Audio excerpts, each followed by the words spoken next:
Now, the head of the addictive unit of the Kolebu Teaching Hospital, Mr. Logosu Amegashi, has warned against decriminalizing drug-related offences. Speaking to JoyNews' Daniel Dazi in an interview, Mr. Amegashi also said legalizing the use of narcotic substances in the country is likely to impact efforts made over the years in discouraging the use and abuse of such substances. He advises that instead, the law should be carved in a manner that such drugs can only be used for medicinal purposes. I am not a student of English, but I know that when you say you decriminalize something, it is no longer criminal. Therefore, it's synonymous to legalization. That is how I understand it. So if anybody is saying that decriminalization is creating the opportunity for people who are using cannabis to be given the option of treatment, I think there should be a better word. But in the first place, you are dealing with this in a policy-making level, at a policy-making level. Yes.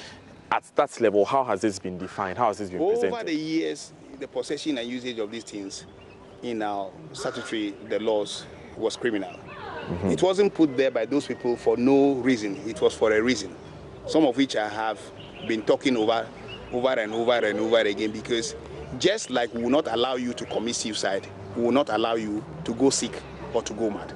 Those were some of the reasons. There was a reason for those things. There were reasons for those things to be put there.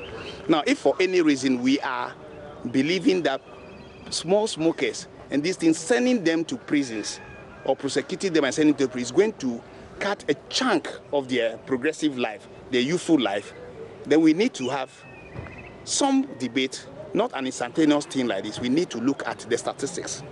It will interest you to know that from the Ghana Prison Service, as of October 24th, 2017, those people who are incarcerated in the Ghana prisons for drug-related crime is 808 out of 13,000 plus. Across the entire country? Across the entire country, that constitutes about 6.6%.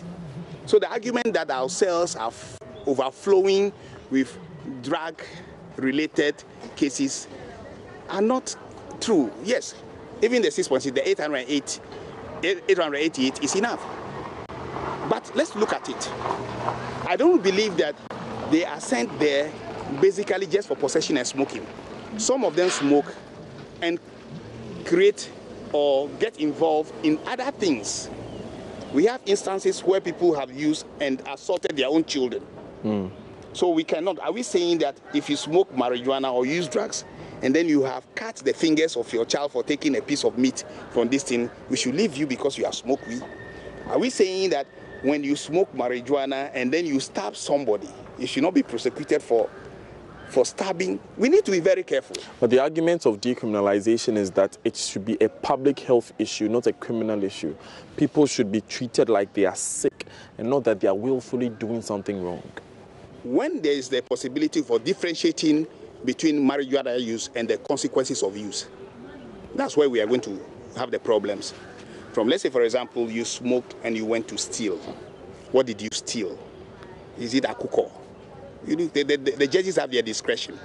They can look at that and say that, well, probably you have gone to shoot somebody. The discretion of the judges will come in. But I'm telling you, before this time, before this advocacy, we, those of us in treatment, including the doctors and everybody, have on several occasions taken people off the hook, the legal hook, and send them for treatment over the years. So what is wrong with just legalizing, giving its legal impetus, what you're telling me? There are certain things in the statutory laws that you and I do not even know. Are you getting the argument? It could be there. It could be there. I'm saying that some of the information that you churn out there influences certain things. I was just telling you that if you look at the trend of drug use is changing, and last year and this year, the incidence of people getting involved in cannabis in our institutions is higher. My thinking is that probably this advocacy may be contributing, or is the cause of this change of baton. The alcohol is no longer the leading one. That is what I'm thinking about. We are saying that the law should be carved in a way to say that people who use marijuana or drugs will be given the option of treatment. Should be given the option of treatment. But the judges would have to be very careful so that somebody goes to smoke marijuana, knows that it is marijuana he has gone to smoke, and come and then slap you, knowing that you'll be excused. We need to be very careful. You understand? We need to be very careful. It is left to the specialist to determine whether the person is actually addicted or hooked onto the drug.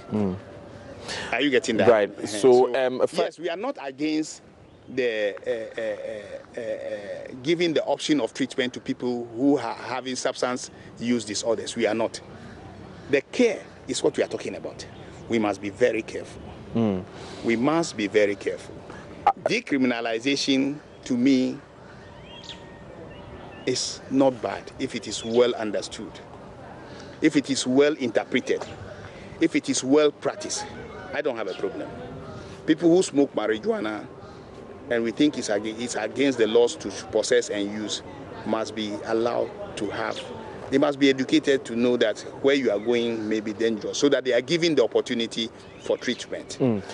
Tell me, at what stage are we currently in Ghana with this issue of decriminalization? Well, I cannot tell, but